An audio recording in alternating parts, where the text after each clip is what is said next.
By the middle of the 16th century, the Pacific African diaspora, there's a difference between the two, began to form its cultural identity, but not based upon the consciousness found in the Atlantic diaspora, where African descendants first seized their independence.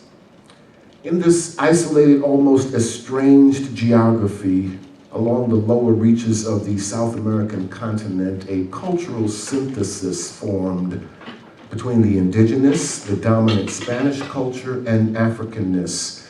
You remember that when the Spanish came, they brought descendants of the so-called Moors. They brought descendants of architects, masons. They brought people that could build an empire. The resistance to the dominant culture, which produced the artistic expressions in the African diaspora, is due to 5 factors: involuntary migration, alienation from other African peoples. As you could see on the map, that they were very isolated from the lower Antilles, the greater Antilles, and of course, North America. Resistance to the slave system, illiteracy, and the connections that they brought with African religions. In Peru, Cuba, Puerto Rico, and Brazil, the church served several purposes.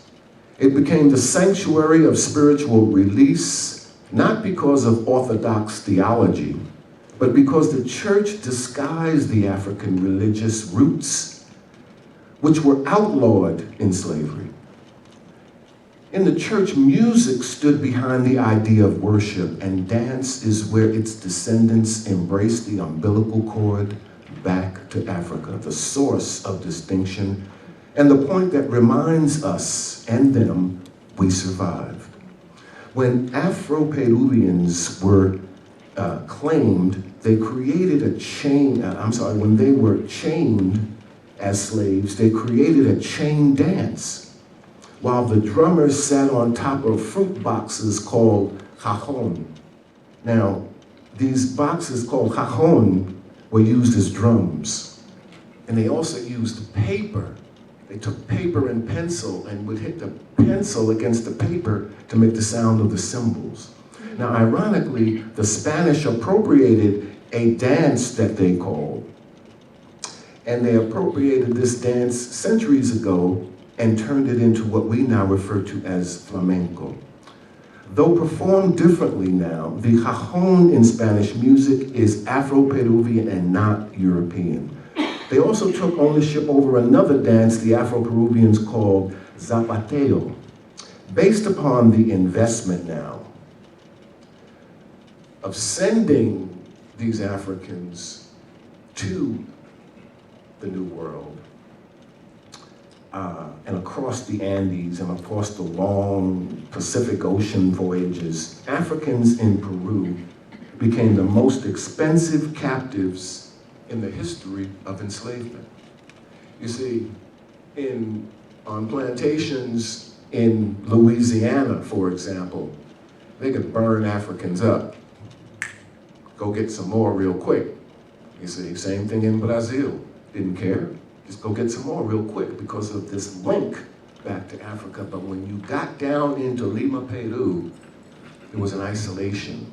They weren't sending back for African captives so readily. Originally intended to replace indigenous workers in the mines of the Andes, Africans were relocated to the sugar and cotton plantations where, because of the cost, they obviously received much better treatment. Actually, the reverse of the African-American treatment here in the United States. When the African slave reached Peru, he assumed a different role than the African-American who made up the majority of workers. Our image of slavery is one of Africans in chains, African-Americans whipped, forced to do grueling, back-breaking labor. That was not the case for the Afro-Peruvian. Most had social liberties, their own homes, and went back to families at night, visited friends and extended family on the weekends. They were called esclavos sin cadenas, slaves without chains. They worked half of the day for the owner and the other half of the day for themselves. A complete different situation than the African American. Prior to 1520, indigenous populations were the field slaves. When the Africans arrived, he did not replace the locals. The Africans in Peru were the supervisors. They were the overseers, not the workers. And we're going to get into that in just a second as to why. 3, 4. Y'all need to kind of see his feet because he's kind of kicking out and then tapping in the back. Yeah, you gotta kick out and tap it to the back.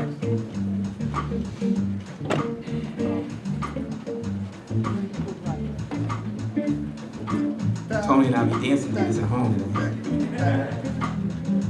Then you start turning. While you do the same steps, just turn slowly.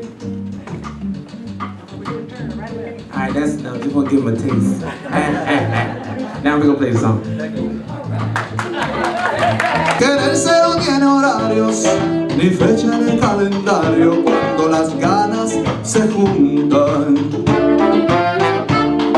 Caballo le dan sabana y tiene el tiempo contado y se va por la mañana con su pasito apurado a verse con su potranca que lo tiene embarrascado.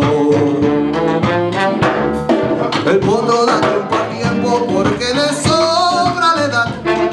Caballo viejo no puede perder las flores que le da, porque desde esta vida no hay otra oportunidad.